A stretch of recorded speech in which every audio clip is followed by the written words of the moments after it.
للهلال، ولو كان النساء كمن وجدنا لفضلت النساء على الرجال.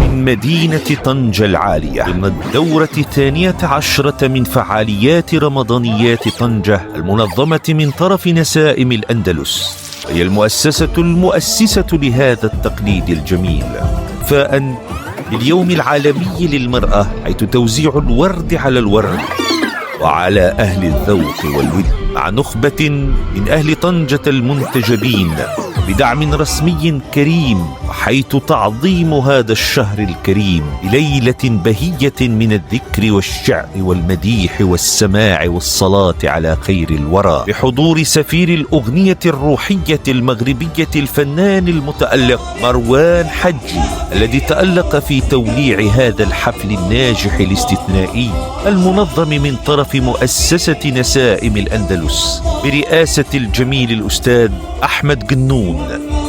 أترككم للاستماع والاستمتاع بلحظات الذكر والبهجة والشعر لرمضانيات مدينة طنجة.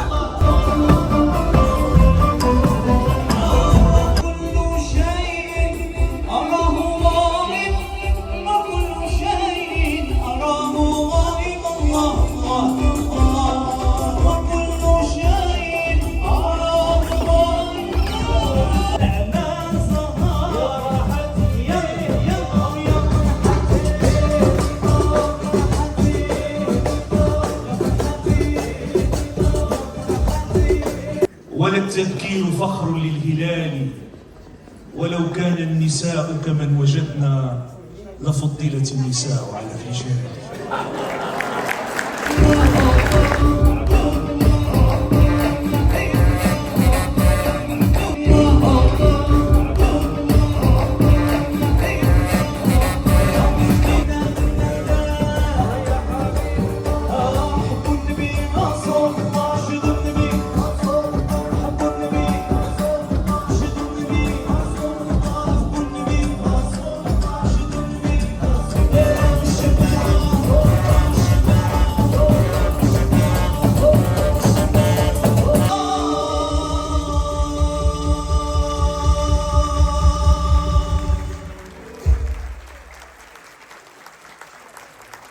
أحبك أنت.